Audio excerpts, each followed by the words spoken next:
Welcome, welcome, welcome. I appreciate everybody tuning in tonight. We partner with the Just My Crown, Convos Create Change. Oh, I know that mic was on me, cool. But I just want to say thank you for everybody coming out tonight. We're gonna do a special little thing tonight. We're gonna take a little bit of Black history, a little bit of Valentine's Day, put together something called Black Love is Dope. What we're gonna do is we're gonna really just talk and make sure that we have uncomfortable conversation that pushes the culture forward. Now, the way this is gonna be set up for tonight, I want everybody that's here to be involved and interactive in the conversation. My producer here has a timer. Everyone is gonna get a 90-second response uninterrupted. I wanna make sure that we respect each other, give each other time to speak, and we have good dialogue. So everyone will have 90 seconds. Guy in the red here, Jay. When Jay raises his hand within 90 seconds, you are done talking. We don't want to have to interrupt you. I will. And we don't want to have to take it there, but we can. We're going to get right into it. We haven't done this in a while, so I want my people... Oh, one more other thing. So this mic right here next to me is for y'all as well. This is our audio mic, so y'all be able to come here, sit down with me.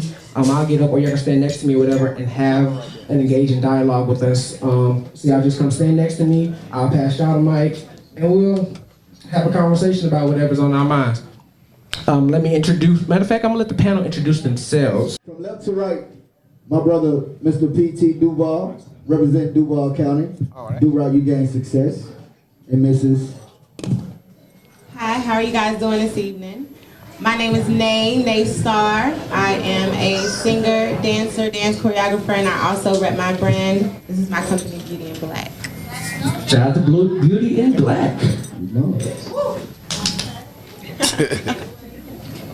Hey, you introduce yourself, bro? I forgot about that term. Okay. Shout out to my guy over here with this great herb too, man.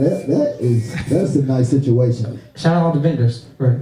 My name is Easy, better known as Easy 100. I'm in every club venue in the city. Been in Atlanta for 13 years now, and I've done a lot for the city. Let's go. All right, so I want to kick this thing off. Like I said, I want to make sure that y'all know that y'all are able to engage with us. Come stand with me. But the thing about it is, when we talk about Black history, when we talk about Black love, we have to make sure that we understand that the two coexist together. There is no Black history without Black love. You know, and throughout the history that we have with Black history, we have strong, passionate families. And so we want to start the conversation by understanding that I feel like we're at the point where we're lacking the strong Black family. And I'm figuring out how we get there. Oh, shit. You live, bro. That's what happens when you live, baby. Hell no. But, so when we look at traditionalism, and our first question I want to ask to the panel is, do y'all feel like we are in a position, we are making the historians of our culture proud where we are right now? Well, they passed the mic to me, so I assume I'm first. Ladies first. I don't believe so. I think that there's an overwhelming population of broken homes within the Black community, so I don't think our ancestors would be proud. I believe part of your question is maybe why, or... Definitely getting some of the whys and the hows of that. Yeah. I mean, that's actually, you know, a systematic oppression thing. Absolutely. You know, that we're reprogrammed to be this way. And so therefore we have to really have that uncomfortable conversation to understand that, like I said, always get to the why and the hows of where we are with our culture. Right. And so with that, I think you really have to gauge in how systematic oppression separated our Black families and really understand how they separated Black homes and Black men and the crime rates and all of the Jim Crow laws and everything they put in place. You know, your boy Joe Biden with his crime bills and things like that. But he in office now, I can talk my shit. I let him ride for I was on his side for a year. Come on, man. I let it ride for a year. So we got Trump out of there. Y'all said y'all wanted Trump out. He gone. Now I can talk my shit about Biden. Cool. Well, you make a great point. I'll just end my statement by saying that the point that you made about the fact that this is systematic and it's been going on so long, way back from Willie Lynch, slavery, everything. I think what's most important now is that we figure out what we can do going forward to fix that. I mean, there's a whole lot of generational curses that go on that it's going to take a lot of work from the inside out. And we just have to figure out how we can do that collectively as a culture. And see, I think it actually starts, Nate wants to get into one of my first topics, how we first engage with each other. You know what I'm saying? We had an incident in Harlem that took place where we talk about how people, you know, engage with each other, but a young lady was assaulted by some black men. Yes. You know what I'm saying? Just in the interaction. So I wanted to really open the floor to the women right now to speak on the podcast and let us know, let fellas know how y'all interactions are with black men. And because I've been hearing a lot that y'all feel threatened by us, that you feel uncomfortable by us when it takes place. And so I wanted to make sure that we have that conversation, that space for y'all to talk about it for real, you know what I'm saying, to give y'all the floor. To let niggas know that shit is whack as fuck, you know? Like, if you get turned down and you can't take it, that's some weak ass nigga shit. And I think you gotta really accept that and, you know what I'm saying, call your homeboys out on that shit. So ladies, I definitely want y'all to come and if y'all have any experiences that y'all can share with us within the 90-second time frame, I definitely want y'all to do that. But I wanted to just know, like, to my, it ain't 90 seconds? I can do two of them, like two. It's kind of like a two-part question. I mean, it's a minute and a half. If you got a little something to say, we can stand. If everybody interact and anybody want to say something to say, we can. I'm from California. Hell yeah, that's some shit to say. Well, okay. Come on down, Lee. The microphone up here. Come on down. Come to the mic. Oh. The mic right here, baby. Like I said, huh? It's a different breed. How so? This is gonna be interesting. Yeah, no, let's get your shit up. I'm from California. I want y'all to pop y'all shit. So first of all, what is your age? Well, I don't like to ask women their ages up front. Nothing like that. Nothing to be in your personal news. Just want to know from the standpoint of the things you've seen in your life, the point that you are in your life, you know, and with experience gains more knowledge. You get what I'm saying? So, if you don't mind, if you do, you don't have to say it. Just say it yourself. You good. Hey, y'all. Hey, my name is Kissa. I am 35. I'm from Phoenix. I am grown.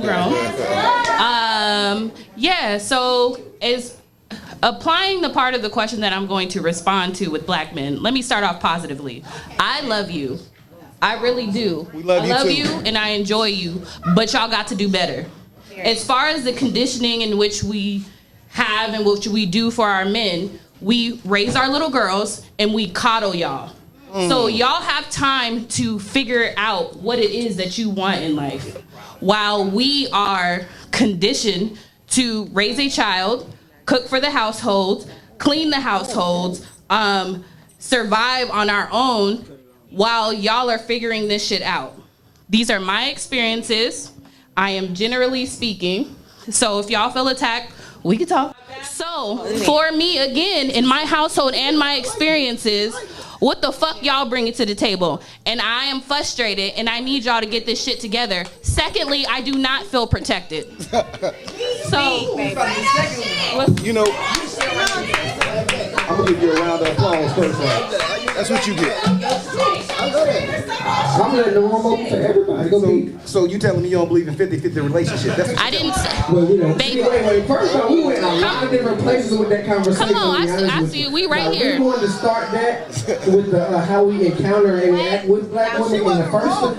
We went a lot of different places there. I'm cool with it, but we can go there. I felt personally attacked. What are you talking about? It's okay. We could talk. Okay, That's so- why I said we could have this dialogue. What's up? You believe in a 50-50 relationship? 50-50 house. Can you please expound upon Because that? before you go any further about you cooking, you cleaning, you doing the nurturing, I do that as well. So I'm trying to figure out what extra, you know, would consider yourself your 50-50. I'm talking about financially, emotionally, spiritually, sexually. I'm talking all that shit. I got a therapist. I got my own house. I got my own car. That does not define me. But when you talk about what we're bringing to the table, I don't need you. I want you to be the icing on the cake. So you got your own table. I built my own table. So then I think that hits on the facts of your standards. You know what I'm saying? And then that you have a level of standards that you feel like niggas got to come up to. Is this an IKEA table? But you got to also understand that. No, baby. Do you want to see the picture? I literally built my own table. What's up? If you definitely ain't on that level, who falls is down? What's up? It's a wicker basket table. No, it's not a wicker basket. I built my own table. Hold on, y'all. We can't all talk at one time. That's why I try to be out there. We can have this talk. I got you though. I knew this don't go there. Yes, I believe in reciprocation. Reciprocity is for real. I love that. Okay, so let's put this conversation into context. Right. Do this now. I feel like women are saying that women are raising their standards. So you want more men to meet you at your standard. What is a question we can pose from this? Or how can we shape this conversation? Should we meet forward? and exchange? Should we exchange credit scores? Should we just? We can do that too. What's up? So we know where we at. He said, let's exchange credit scores. What's up? Yeah, that puts.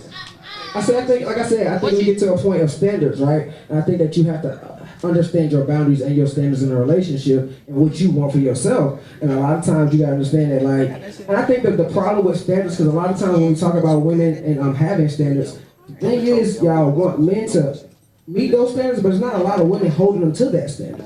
But I also. So if I can get some easy pussy and you got standard pussy, I'm gonna get the easy pussy. Oh Lord, I don't think that what you're asking is too much. That's the basics. And what I wanted to say about the original question about how we feel about black men, that lady who got attacked in the Bronx is 31 years old. She was stopping to get wine to go pick up her baby. That touched me in a way because number one, I'm from New York. Number two, I have a baby. And I like wine. So, I think that on a personal level bothered me, not just for myself, but for all black women, because number one, up north, especially in New York, niggas is aggressive as hell. They don't like being told no. In Atlanta, you might be called a name or two, but in New York, they're gonna take it to the next level. That's just the thing. Demographically, some guys are a little more rough. But as a whole, I think that black men just need to do a little bit better with protecting women. There was a time when guys would lay down a jacket for you to walk on. Now it's like, you better run to the car. You know what I'm saying? Like, it's just different. So I think that as a black woman, I can speak for myself, and I think a few sisters in here when I say that we want to love you, we want to be there for you, we care about you. We ain't trying to pick these other races. Well, just do it. But y'all got to do y'all part too. You know what I'm saying? We don't want to love on somebody, like she said, that we have to be raised or mentally abused by, period. Agreed. I can respect that. Now, Scotty, let me add to that. Do you think it's based upon the way that we have been raised, with some people not having two-parent homes? You know what I'm saying? Me and you talked about this on one of our episodes, where you come from a home with two parents that you've known, like your daddy and your mother, and they help raise you into the man that you are in the way that you think. I was raised by my mother, but I'm still Southern hospitality style. But my father never showed me anything but one time, a couple dollars in a conversation that I barely remember. You know what I'm saying? And I'm 35, so it's like I've seen enough time with that, but it did condition my mind in a different way to react to women. I treat them with the love and conditioning, the whatever they want, but it's still another side of me that's like, I'm not really with that type of shit. Like Valentine's Day, I really don't care to do that. We do this all the time. See, I think for me it's like different levels of dating and standards and things like that. But I think that you have to have what you want or what makes you happy, what satisfies you personally. And so I think if you really just set your standards and be willing to lose some people. I think a lot of times people get caught up in this thing of attention and wanting attention and thinking that's really love. And it's like, no, somebody's just giving you a time of day. That ain't really shit. And so I think when you really get into that context of it, it's like you really have to figure out what the fuck you want. And then if a motherfucker falls short of that, then cut that motherfucker off. Like, niggas, y'all be lingering on this shit that y'all know ain't going no fucking where. And so, That's a good point. And at the same time, you know what I'm saying, I always hold myself accountable for my bullshit, you know what I'm saying, so I know I fuck around. I gotta step back. I'm good. Okay. That's people that make the magic happen. But my brother has the floor here if you want to engage right here. My brother, you have it. Oh. Straight up, it's cameras. All right, yo. My name is Div. I appreciate y'all. I want to piggyback on a lot of stuff real quick. First off, with the 50-50, I happened to grow up by the grace of God in the household with my dad. And one of the biggest things that I did learn was that nigga did not know what he was doing all the time.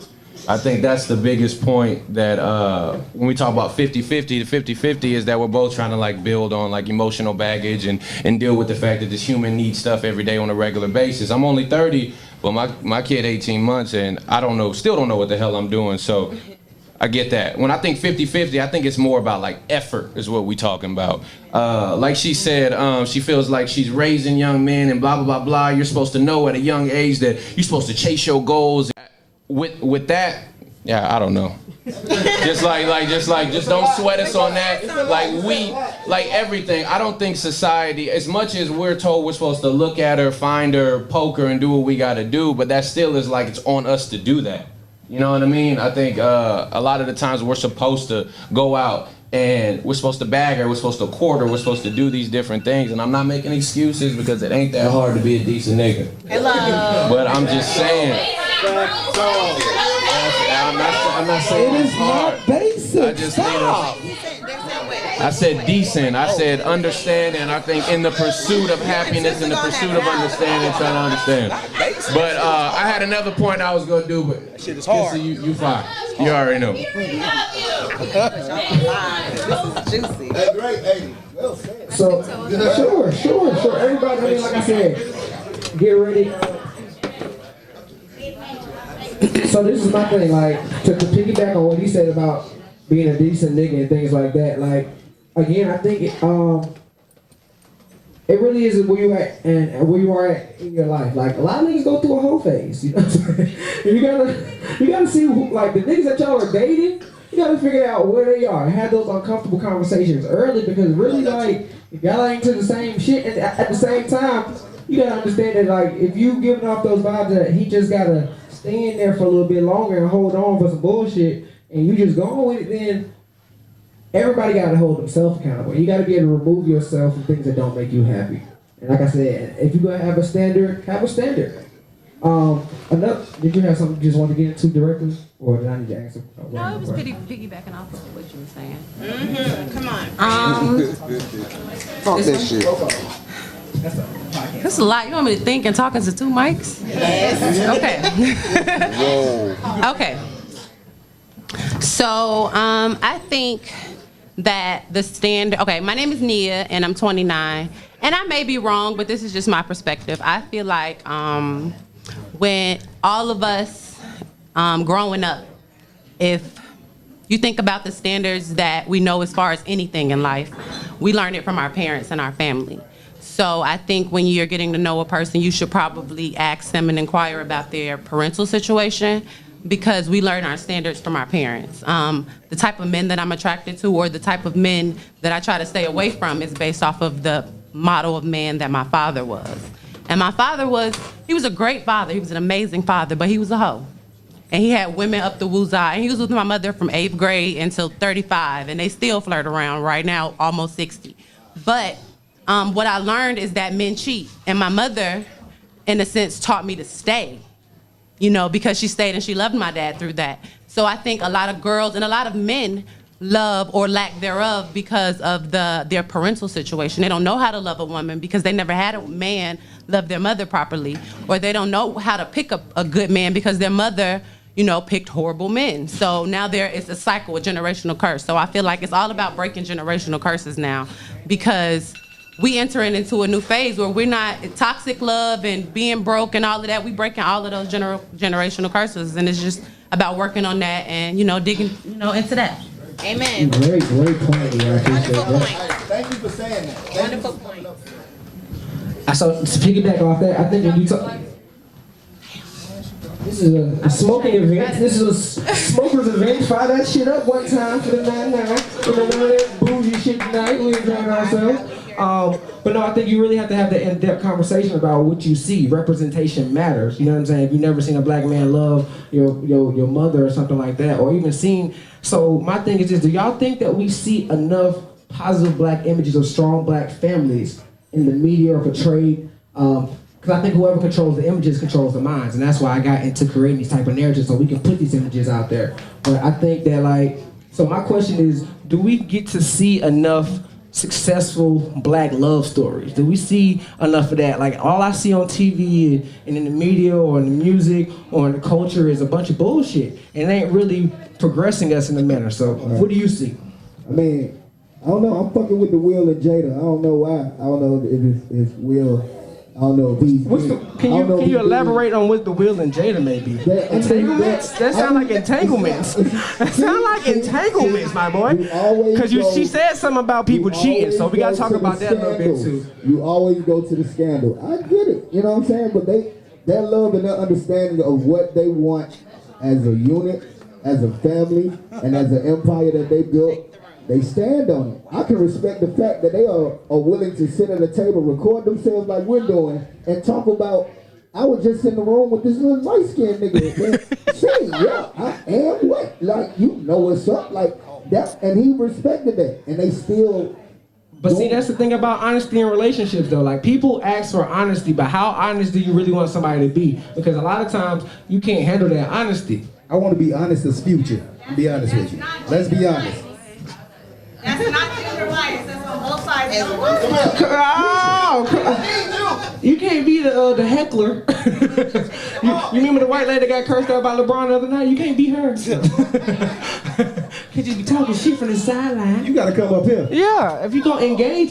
That's what it's for. You ready? We can't hear you. I need some clarity and some context about that. What were you saying, Mommy? I didn't get to hear what she started at. What were you saying? It's not fair on both sides? It's not gender biased to be honest that way. Like how somebody can say they want it real, they want it 100%. If you fucking with somebody and you tell them, look, this is what it is, boop, boop, boop, boop, bop, bang, they, as much as they fucking with you, once they really start fucking with you, they not gonna fuck with that. That's true. Yeah. Start off in a situation and you'll tell a motherfucker what it is. You'll be like, yeah, we gonna be friends and we gotta understand it. And then when a motherfucker like you, they want you to change up the shit and switch up the shit that you agreed to from the beginning. Just you know what I'm saying? Because you done got dignitized. Y'all be getting dignitized sometimes. Niggas get pussy with too. Okay, I'm sorry. I'm coming off myself. Order in the court. Order in the court. Order in the court. I'm sorry. She likes skin. No, don't do that. Okay. All right. Let's go. I'm gonna be totally honest with you. I don't think y'all heard me. I want a relationship like Future. All right, he went. I don't think Future has had a successful. Stop playing. How you gonna cut you off, my bad? How you gonna determine your level of success of a relationship? What is wrong with you? Order in the court. Y'all don't like Future? Something's wrong. Future's a good example. Future is a great example of a relationship. Just be honest with y'all. He keep it moving. Oh my God.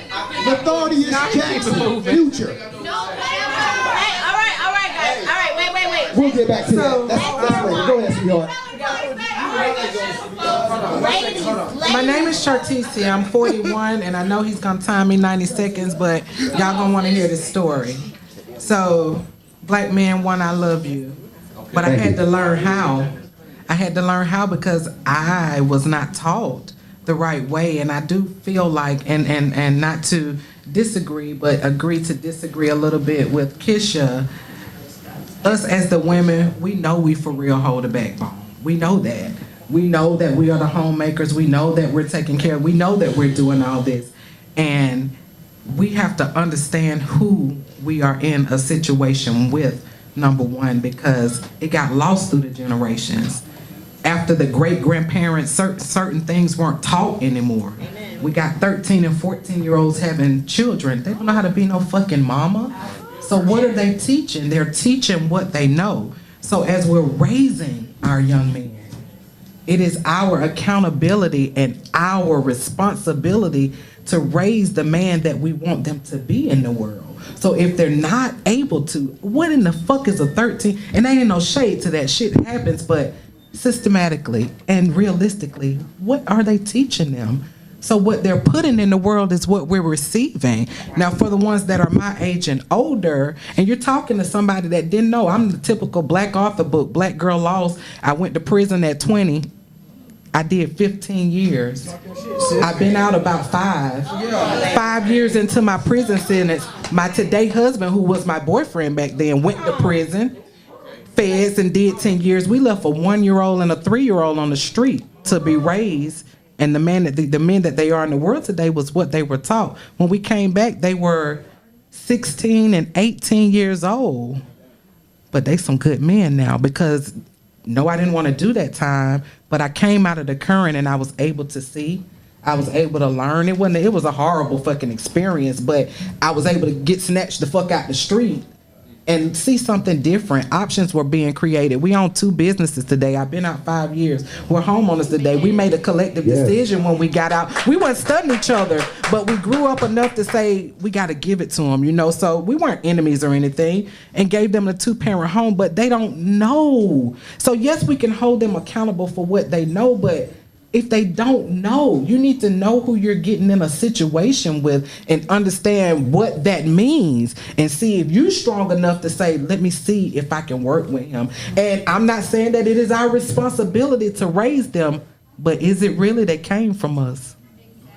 They came from us. So, no, I'm not finna let you just walk over me and kind of like, no, you're gonna shoot a 1 if you're wrong. Right. But I can hold enough respect and understanding when I can understand that maybe you did not know. Amen. Maybe you did not know. And that's what we have to change for the grown motherfuckers now. Not raising you. It's on you to make a conscious decision to say they're right or they're wrong. But for the ones that's coming up, the bottle boys at the bottom of the street trying to sell you water, somebody needs to mentor them. Teach them how to be the fucking men that they're supposed to be in this world. The ones that are gonna support you and take care of you and work hard. And 50-50, that's not a realistic thing. Everybody says it's fucking crazy. 50-50 doesn't happen. We hold a weight and we know that. We know that. But you got to be able to be okay if that man is going to be good to you and respect you. If it looks like you're raising him, teach him how to fucking pray. You got to turn him into what you need him to be, but you can't waste your life trying to do that. He either gonna get it or he not. Somebody else will. He might not be the one for you, but you may have invested enough that when somebody else come along, he can be it for them. And fuck the jealousy and shit. We trying to do some generational shit, some cultural shit. So if he gonna be a good one to the next one, let him and know you played a part in that, and yours is gonna come, y'all. We gotta cut some slack on them. We catch it hard, but they catch it harder. May I ask you a question? Yes. First of all, shout out to you for supporting Beauty and Black. Beautiful. Always. Second, I know her time might be up, but I just got a quick question. So you mentioned a lot of great points. My question to you, as a woman who is again single, I have a 6-month-old, and I struggle with the fact that I just don't want to be with the bullshit. I don't want to raise nobody's son. I'm already raising them more. I don't want to raise anybody else. I just tried that in my last relationship and it didn't work. Being patient, being kind, praying, being a therapist, being a cook, being a this. I'm tired. So my question to you is, where, period, not doing it. Not doing it. So, no, that's been done, baby. That's been done. But my question is for the next and for every other lady in this audience, because you mentioned the fact that we don't have to take it, but you also mentioned the fact that we might need to just love on them and teach them. So where is the fine line for you and your personal experience? Where is, okay, King, I'm gonna work with you, I'm gonna pray with you, I'm gonna try. And then where is, okay, I'm done. This is bullshit. I can't fix you. I'm out. Where's your fine line? The fine line in a situation like that, I went through it. You got to set your boundaries, number one. If it ain't working, it ain't working. He might not be the man for you. And you know what your limit is. You know where you need to stop and somebody else needs to begin. And if you've put it in and you just absolutely feel like this is not gonna work for us, even if he's an asshole, he's a fuck nigga, he done fuck the whole West Side, you gotta be able to come out of your feelings, separate yourself from that relationship, but still not shit on that man, and just make sure he understand us is nothing, but I still fuck with you. I still don't want to see you down bad, and I'm raising this kid. You know what I'm saying? If he's not gonna be it, maybe he doesn't have the capacity to be it right there. You've planted what needs to be planted. Oh, yeah. None of that is on us. You know where you need to stop and he needs to start. I can't tell you that line. And when you decide to stop, I'm only asking that you don't shit on the man and don't fucking like be fighting and shit, and baby, don't do all of that. You still gotta hold him in a regard as they got it hard, y'all. And I'm not taking up for him, but they catch it way, way, way worse than us. Love him anyway. Way, way worse than us. Love him anyway. You don't have to fuck with him, but love him anyway. Don't teach that kid not to either. Oh, yeah. Let that be on the kid, whether he break promise and fuck it up. That's going to be something he got to carry. We have no idea what he go through when he not with you. We don't know when he cry. We don't know what's going on. No. You know what I'm saying? No, I appreciate that. You probably don't care, but your kids do. Wait. We gotta raise the children. And we all have to be respectful of everybody's opinion. Oh, no, it's okay. No, you're good. I'm just saying we all need to respect everybody's opinion. There's a lot of people that just walked in, so I wanted to do some house rules. Thank you for your answer, Mommy, by the way. I wasn't asking for personal reasons, but I want it as a general perspective because I respect you. My child's father, that's a dud. For the next woman, for the next man and all the other women in the room, I just wanted that to be clear where you define the line. You know what I'm saying? And I think that you answered that in your question. It's like, okay, I'm gonna work with you, but when it gets to a point that this is just disrespectful, I'm out. So thank you for taking the time to answer that. Again, I just want to go over some house rules before we get started. I need the peanut gallery, the hecklers, silence it just a little bit for me. If you do have something to speak, you can come. This is an open forum, but I don't want everybody to talk over each other. We are recording a live podcast at the same time, so these other mics are a little bit more sensitive to the sound. So I need, if you want to speak, hold it. You will have free 90 seconds to come right up here and get off your chest whatever you want to talk about. More than 90 seconds. You did, sis. I love you to death. This is my big sister, y'all. Thank you. She hold me down. Every opportunity in the world she has, she calls me about. So yeah, it's time for you to get on my hot seat, man. I'm sorry. I'm ready. see, you got like 5 of those. You got like 5. But let's get back into a little bit of everything we got going on, because so much was said in that conversation.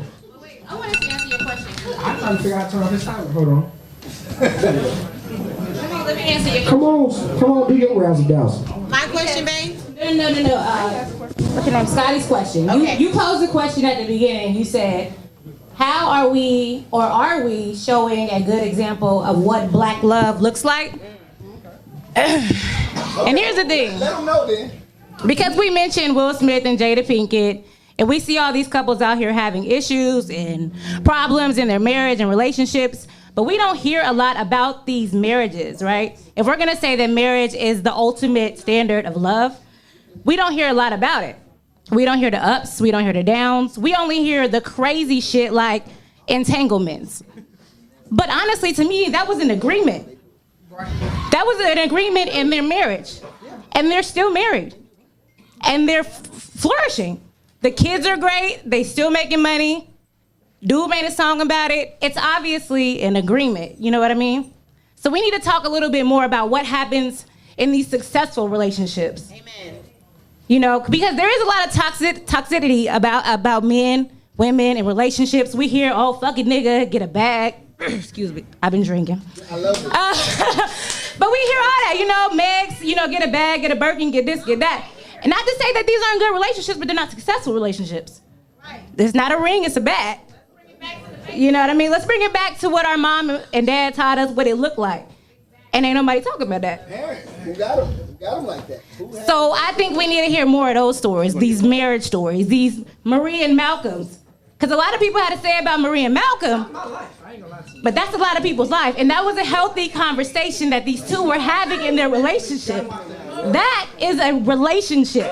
That was a real. That is an argument. I said, goddamn, I ain't loving my man right. I need to argue more. Because it is a discussion, it is dialogue and communication and things that we need to be showing about black love. To piggyback on what she said though about situations, because when you talk about relationships and healthy relationships, and you have those, you want some Casamigos? Is that tequilas? Oh yes. but I think like in the Will and Jada situation, they have a agreement that their marriage is bigger than them having sex with someone else.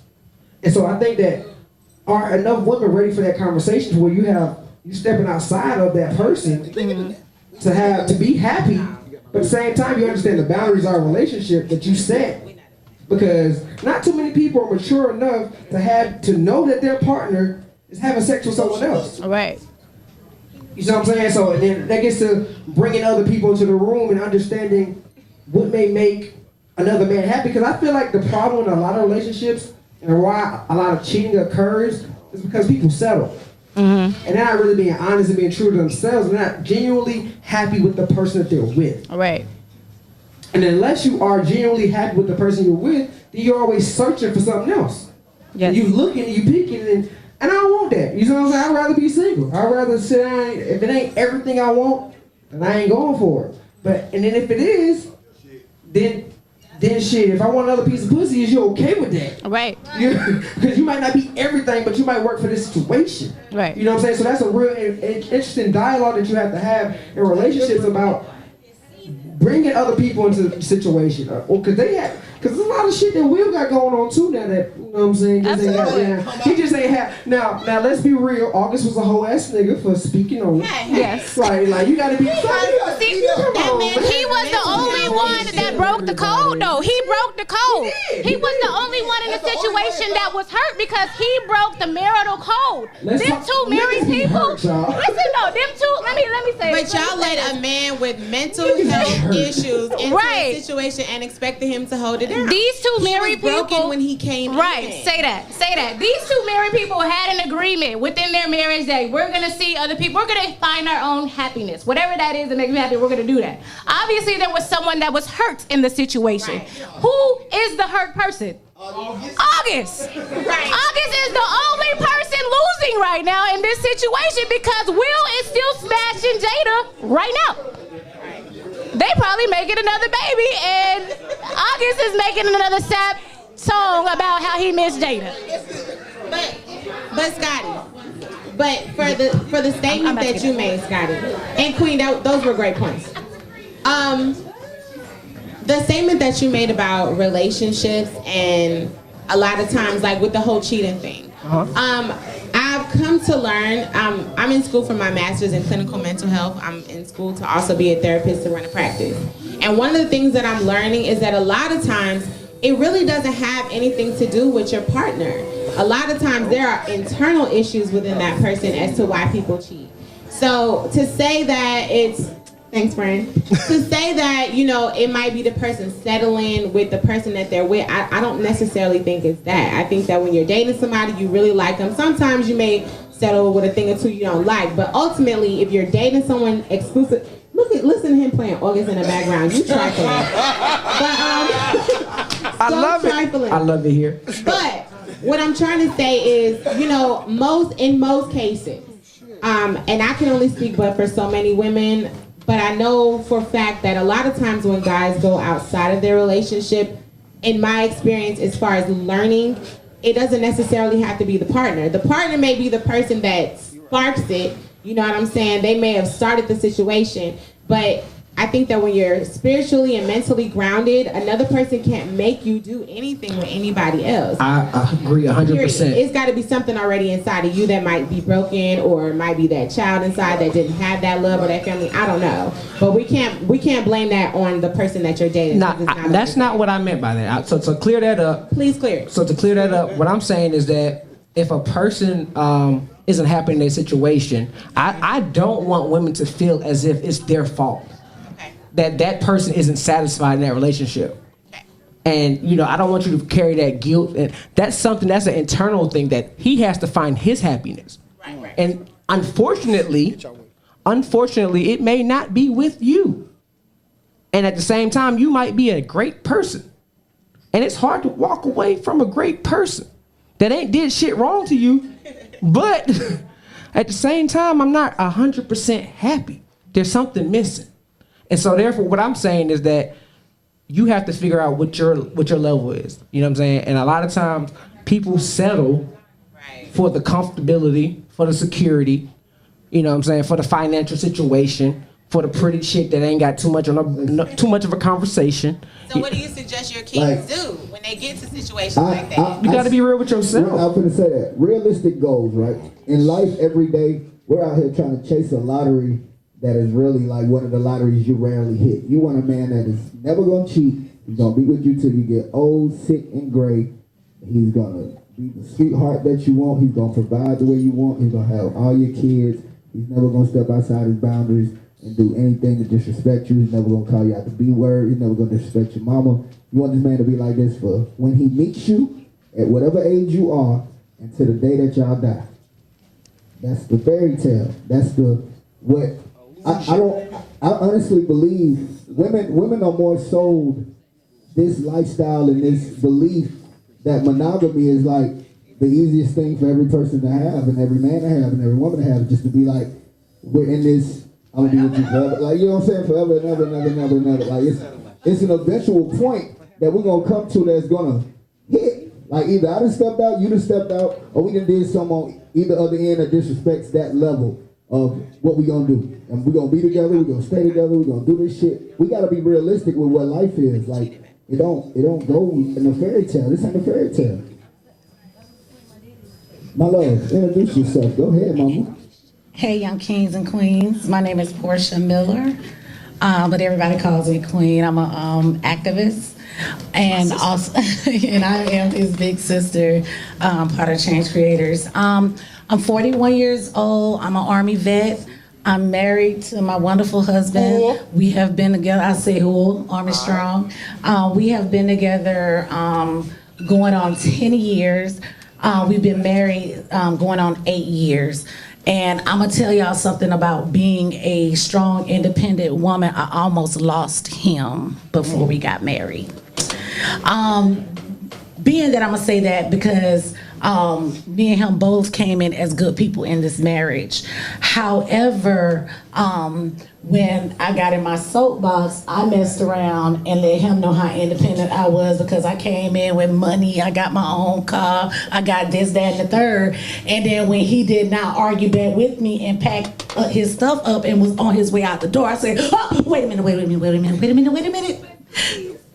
Listen, you know what I'm saying? Because I was so used to different guys saying spirit. You get what I'm saying? I was used to being with guys where when I did go off like that, they played like they wanted to leave, but they really wanted me to beg them to stay. You understand what I'm saying? So this is my second marriage. This is my second marriage. And I did not leave my first husband because he cheated on me. I left him because he was so dishonest, he couldn't keep it real with me. Y'all understand what I'm saying? So he lost a good one because he couldn't keep it real. However, I had to change my attitude because I ran into a good one that came looking for me when we wasn't even trying to be together. So I married my best friend. He's a U.S. Marine and a non-combat vet, so, you know what I'm saying, we took the time and I made sure he got his mental health together. You understand what I'm saying? I come from a man that lost both his parents before he turned 10. So he was raised by his grandmother. So his story is completely different. So when I asked him certain things from his last marriage, which was a woman that is, you know what I'm saying, she was an addict, but yet, you know what I'm saying, she didn't know how to raise kids. You understand what I'm saying? So I stepped in, and that's just what I had to do, because that's what my parents asked me to do, because I loved him. However, we end up raising great boys. One of them is one of the #1 track stars at Jackson State University. Okay. He's an honor student, and the other one, he has a great job down there in Columbus, Georgia, taking care of his mom. So what I'm telling you ladies is that even though we get bitter and hurt and this, that, and the third, at the end of the day, we'll miss our king because we too busy trying to prove a point that we're too strong and we don't need him. Let's have on that right there. Right there. Can a woman be too strong? Absolutely. However, when I say too strong, I mean so much as we take our strength and we devalue a man.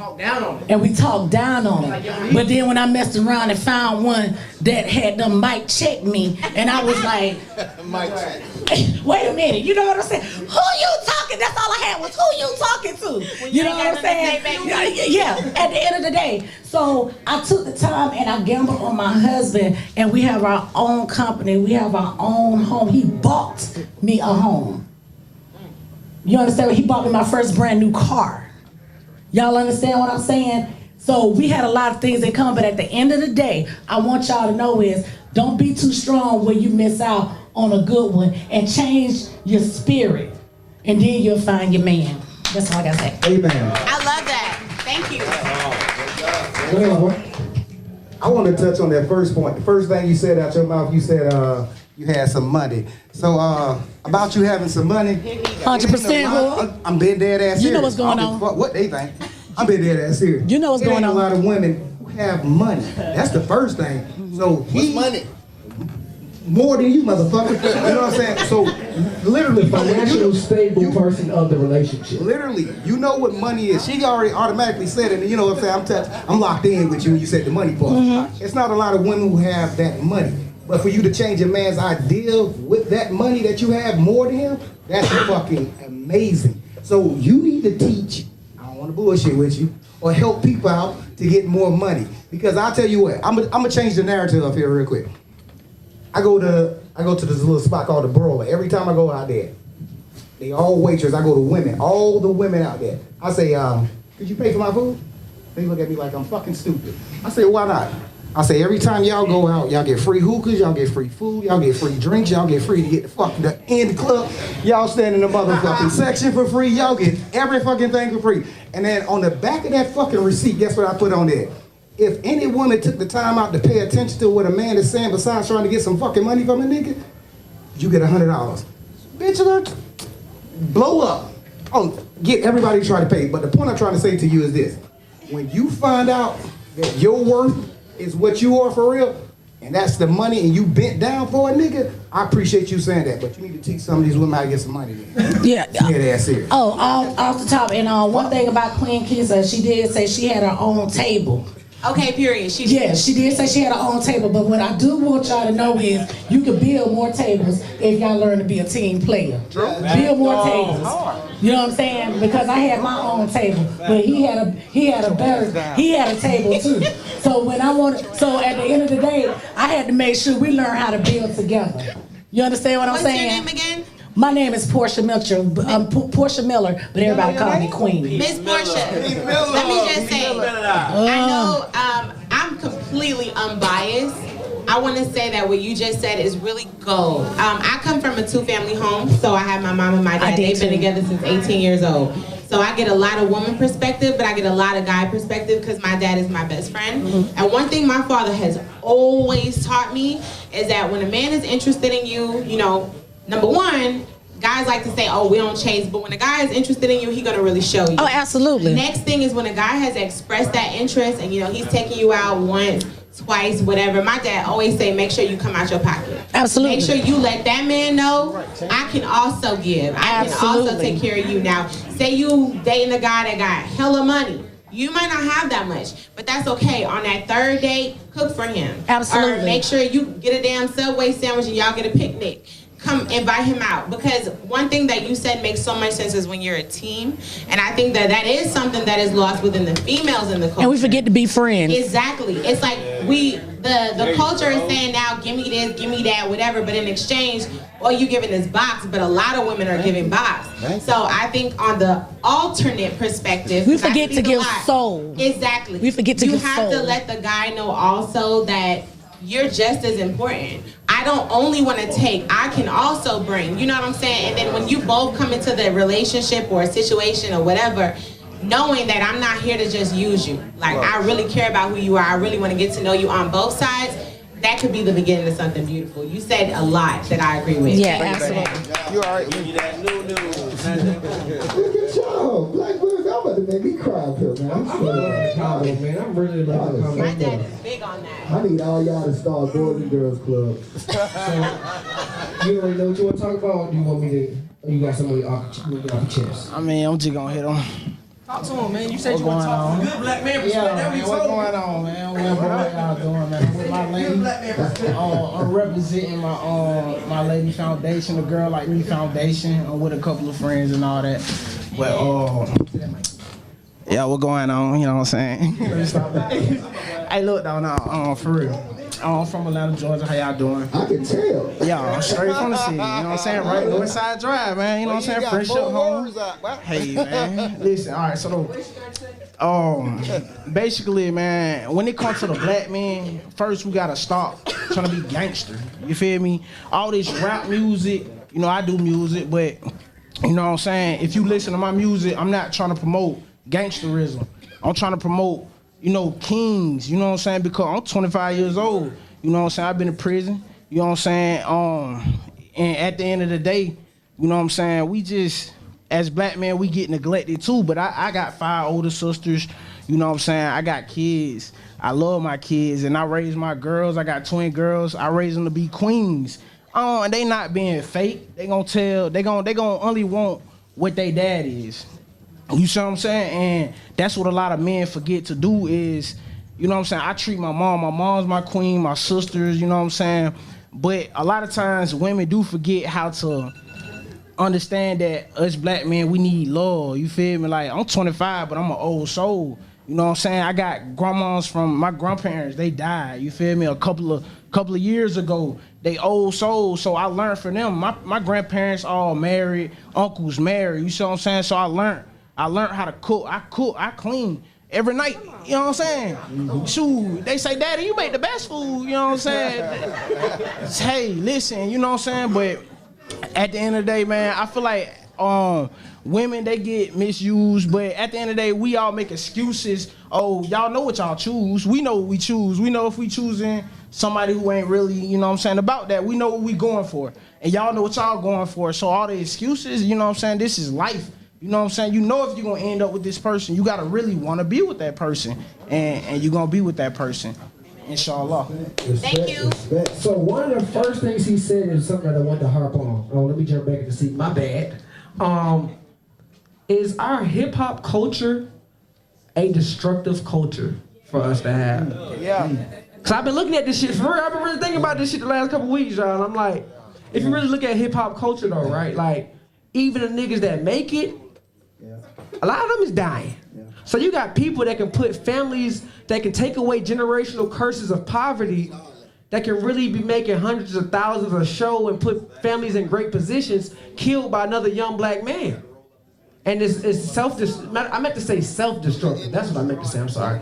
I meant to say self-destructive. Is our hip hop culture self-destructive? Because either you get to the point where the motherfuckers get there and they end up dying, and so the family gets a little bit of taste of that wealth, and then they die young. You got your King Vons, you got your Mo 3s, you know what I'm saying? You got shit like that. Then you got motherfuckers that end up in jail as well. So it's like those are their, like, they have the same, damn near the same outcomes as drug dealers at this point. Either you dead in jail at this point as hip hop culture, and I think it's like self-destructive in a sense. Like I said, I love when I see niggas that have good music, good quality music, and it has a good message, you know what I'm saying? I mean, you ain't gotta be a lame nigga to have a message, you know? But I think, so my question to the panel, to the crowd, is our culture, our hip hop culture, self-destructive? I mean, I think that's an easy one, bro. I think that's a hands down right there. It's a definite. I mean, if your kid running around and want to put a rhinestone in their forehead, they're like, what do you get over? Like, I see Lil Uzi put a $24 million diamond in his head. Like, you know, I mean, hey. But is that up to the parent though? Because why is your child so impressionable by Lil Uzi? Because I'm gonna be honest. I didn't even know he had that many fans. I didn't even know that. No, bro, I ain't gonna cap him down. I didn't know that his stream. If he spent $24 million on some bullshit, that's what I'm saying. On a dime. So he gets 3.2 billion streams. That's 3.2 billion people. They gotta be kids. It's nothing else. I don't see no adults bumping Uzi. I barely hear it in the club, and I'm in the clubs. You know what I'm saying? I only hear it because he got Future on the album. That's the only time I started hearing him. So it is destructive. So it is self-destructive. About that one? Oh, okay. Come on down. Come on with it. But I do like some of I love Kendrick's, I love the J. Cole's. It's just they don't get that level of the attention that we want them to have. Talk to me. I mean, it's just crazy that he'll say that. Like, okay, so I bought a printing press machine and a pre-cut machine, and I've been thinking like, what can I put as a message onto something? And I don't really care about a lot of stuff. Like, a lot of stuff don't move me. I'm not fazed by a lot of things. But something that recently that just clicked in my head, I heard somebody say it. And I'm like, damn, that's like a movement. And they was like, fuck the rappers. And I'm like, what? And they was like, man, fuck all these rappers, woo woo. It just was going on a rampage about fuck the rappers. And I'm like, I like the movement fuck the rappers, but within me, because me being a black woman and I got 4 brothers and just like, I love black men. So within me, I was kind of afraid to take it there and put that as like a real signed business movement, fuck the rappers or defund the rappers. I wasn't going, you know, for the people that don't wear profanity on their shirts, it was going to be defund the rappers. I feel like as a black culture, we bold enough to say defund the police. Like take the money away from the police because they mistreated us. I feel like the rap game was such a huge thing when it came into our world, and it made such a huge impression on so many people in the late 70s and 80s. But then it kind of got perverted and turned into something where everything is a negative. Like everything is a negative. Like yeah, throat baby. That's everything. That's a new one. Like crazy. And then like it's so many crazy lyrics. Like I was hanging out with like some older people and they were playing Eazy-E's Freaky Tales, I think it was called. And I'm like, Too Shorts, Freaky Tales. And I'm just like, yo, this song mad disrespectful. Like, and I could name over 1,000 disrespectful ass songs, not to just women, but to men, to children, to the black community, talking about killing grandparents, talking about just all of this disrespectful shit. And we praise the rap game. We like, next to Jesus, like, rap is like after gospel music. Well, really, rap music is bigger than gospel music. It's to the point where they made Kirk Franklin songs into strip club songs.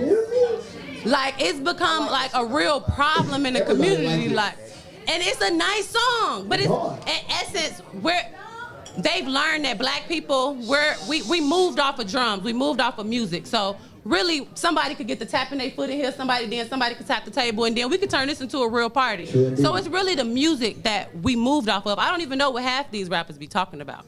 But when I learn, I be like, damn, like, do I want to play this with my niece in the back? And she learned Throat Baby because it's 2nd grade level, so it's easy for her to learn. 1st grade, kindergarten level music. So I don't know, I was scared, but now this was my confirmation. You right now was my confirmation. She looked at me when you said that, like, because I asked her before this started, I was like, because I seen her shirts, I'm like, are those your shirts? And I'm like, do you think I should start something that say defund the rap game? Like, do you think that's dangerous for me in Atlanta? But you know, most of the disrespect, like I've heard some blues records, some blues songs. It's risky saying defund the police. That's risky on a whole nother level. To the hole in the wall. I had my best time, y'all. I mean, we could say that about, but blues not played everywhere. No, it's not, but it started. What blues song get played as much as WAP got played? Oh, can I ask a question real quick? You only got 15 minutes left, y'all, so we got. Okay, cool. Real quick, I just had a question for her before she leaves. So with that being said, because I already told you how I feel, if that is something you're passionate about, go for it. Yeah, I just think controversy is what it is. If that's something that means something in your heart, then do it. Nobody can tell you what's right or what's wrong. That's you. If God said that's you, run with it. My question is, with songs like, because you know how Cardi B and what's her name, Megan caught so much flack for WAP, and you know a lot of women came out like, wait a minute, guys been talking about sex and degrading women and all kind of stuff for years. Why is it so bad that they do it? So with you standing on the fact that you know you don't like what guys are saying, how did the song or songs like WAP and all this other stuff, how does it make you feel as a woman? I think it's a male-dominated industry. So even if you do have a woman that is talking like on some poetic shit, she's not gonna make it to the same level as far as a marketing team and getting signed and everything within the label, because they feel like, okay, Lauryn Hill was a once in a lifetime throw of the dice. Even though her one album is bigger than anything you can think about as far as the woman-female rap game. Right. But they feel like, no, we don't really want you talking about nothing conscious or nothing nice. But on a deeper level, they don't want you talking about that because they don't want the culture thinking about that. They want to sell sex to the black girl or the black woman, and they want to pervert the whole situation of a black woman and treat you like you a bad wench. That's what that's the essence of it is. We don't want you to be Lauryn. They seen the numbers that Lauryn Hill hit and was like, we can't do this because she's talking about everything right.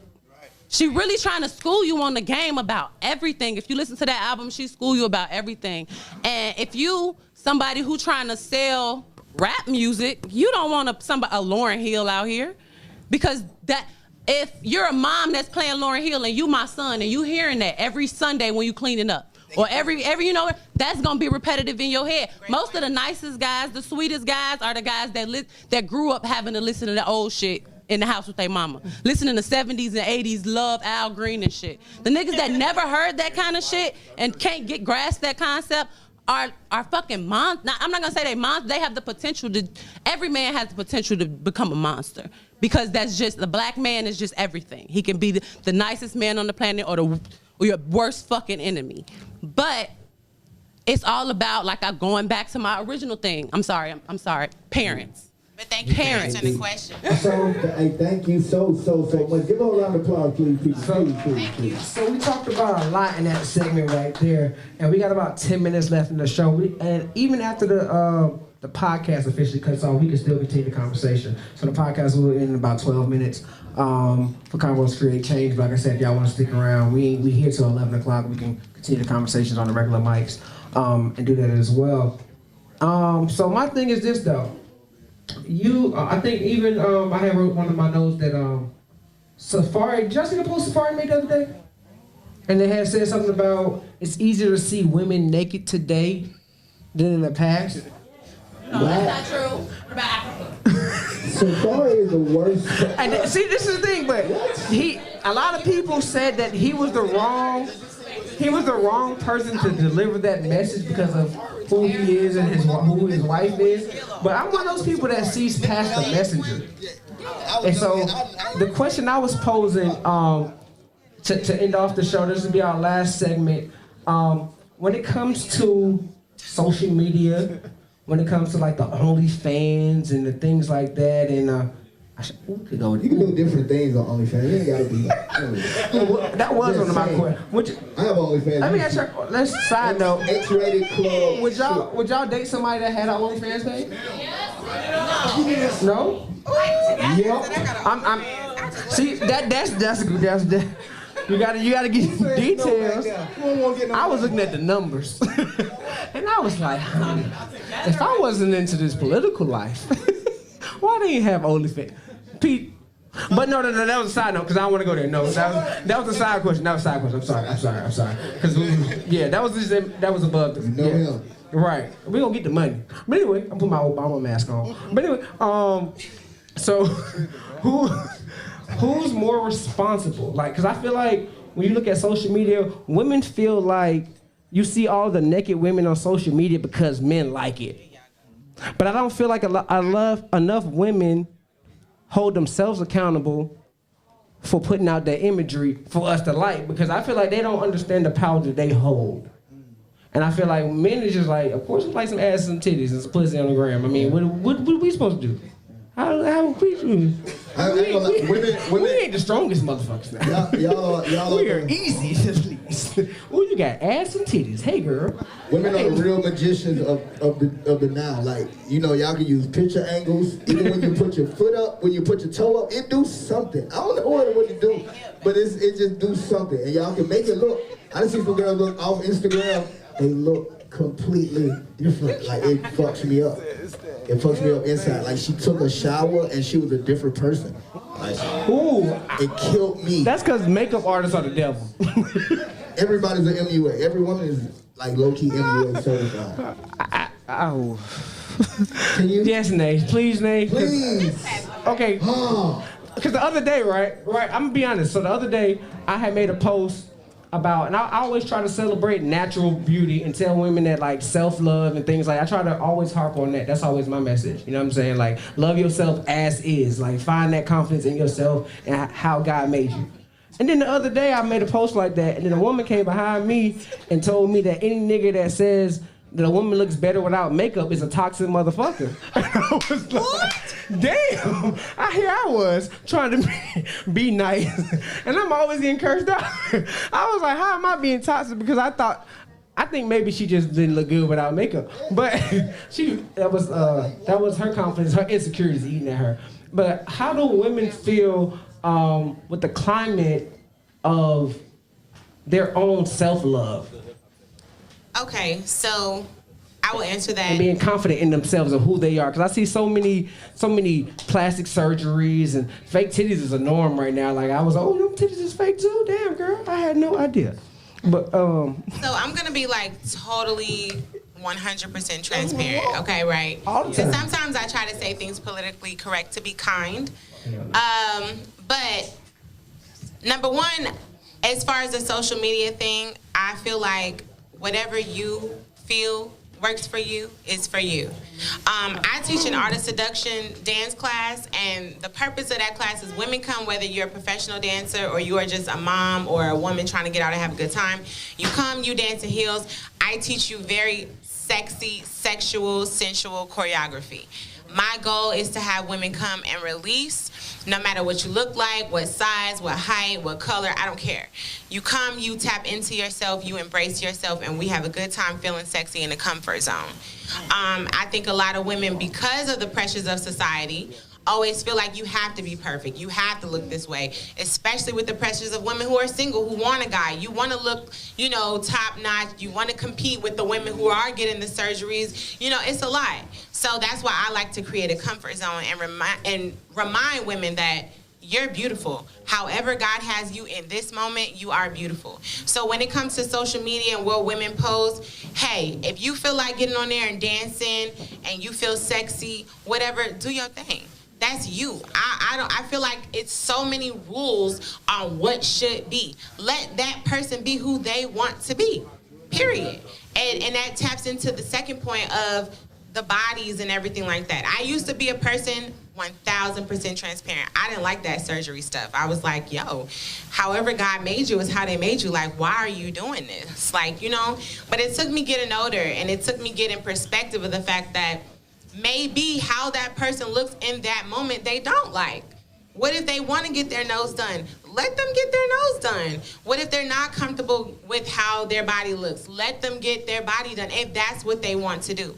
My point and my basis is don't let that be because what society says you're supposed to look like. So if you wake up in the morning and I say, yo, I don't like how my boobs look, I had a baby, I done breastfed. I want to get my boobs done because I want my boobs to look nice, period. Now, if I'm getting up and I'm saying, yo, all these women on Instagram is getting mad likes because everybody got their boobs looking a certain way, that's a different story. I feel like people should do what they want to do because that's in their heart to do. Don't do it because of what the world is telling you should look like. And I think people need to stop judging everybody. If you're doing it because it's what you want to do, we don't care. Do that. No fucks. Period. Man or woman, do what you want to do. They say period is serious. Period. Hey everyone, my name is Amber. I am an educator, a passionate educator, might I add. A future doctor as of 2021. So I have a lot of notes up in this phone because I've been waiting for a bit. But it just feels like there's a common theme that keeps falling back on the black woman, and I really just can't get with that. Okay. So what I really want to say is, like, as a people, I feel that we're lacking discipline. We're talking about relating this back to Black history. The Montgomery bus boycott lasted for 381 days. And we can't even boycott a Waffle House this week or whatever it is that week. We can't give up an all-star meal because of the way our people are being treated. Like, we lack discipline, black men and black women. We lack discipline, and that's something that we need to improve on. Also, I want to say, come on now, let's not talk about black women as if we broke, because we are the #1 graduates of college. Speak. Bottle girls and waitresses are not the representative sample of black women. Okay, and so we cannot. That's because you don't want to hear it. And so, I mean, it doesn't mean that. It doesn't. No. It doesn't mean that. I'm not. This is not about what I have and all of this. But okay, I have my own table. I own my own car. I own my own home in West Midtown. Okay, whatever. Okay, but it's not about that. Ultimately, it's not about that. So if you are trying to find a woman that is intrigued by your money, that's what you're going to get. That's a whole different topic. That's not on my list. But I just want somebody to match mine. That's all it is. Yeah, but you want them to you want them to match you in what regard? Financial, but that's not it. That's not the only thing that you're looking for financially. But She just asked you. but that's the main thing that you said, and that's another problem with our culture. We are in this capitalistic society, but black people don't come from that. We come from a community. We come from community oriented, not an individualistic society. Then you would want us to carry the weight of everything. I do not. That's not what I want. Not just you, baby. No. I know. I'm just joking, guys. I'm just joking. I don't think that's true of all women. For one, I'm single. But the last guy I was dating, I will pay, but because that's not, money is not everything to me. Like, change it up and show us. But here's the thing. You can't have it both ways. Like, you're expecting two different things. Yeah. Okay. So I'm I thought the mic go out. Another thing that I wanted to say is, like, I feel like we're also glamorizing two-parent households. Like, I know a lot of fucked up people that come from two-parent households. So we have to look and realize as a people that we already have within us everything that we need. We can't say, oh, I needed this, that. We have a community. If your daddy is not there, you got Uncle Ray, you got somebody from the community center. Like, as a people, we have everything that we need already, and we need to exercise our discipline and realize that. Hey, great job, man. Yeah, Great job. Hey, so look, we got about a minute left. I want y'all to close. And I mean, this is our first live show, man. How y'all feeling? I'm gonna be honest. I love each and every one of y'all in this room tonight. Hell yeah, Thank y'all for coming, sitting here, enjoying this with us, having these conversations. Convos create change. Listen, it moves us forward every time. What you want to say, Mom? I just want to say I appreciate all of you. I know I asked my own questions to some of you who came up, so thank you for answering those. I think black women are absolutely beautiful, hence beauty in black. Our kings are beautiful, and I just want everybody to love and embrace who you are. If you enter a situation that doesn't make you happy, leave. If you have somebody to love on them with everything you have, because family and love is all we have. Hey, last but not least, I encourage all you guys out there to go get OnlyFans. I don't give a fuck what they talking about. Y'all want this money? Fuck it. It's a pandemic. I encourage all y'all. I don't give a fuck what you look like. Get OnlyFans. PT Duval. Hey, look, y'all. Look, adjust my crown. I mean, we got black on coffee over here. Everything black on. We got beauty and black over here. I just want to say shout out to our sponsors. Look, man, you know, I'm Scotty Smart. Oh, wait, my production team, J Viz Productions. Man. Look, y'all. Thank y'all for coming out. We done. Appreciate it.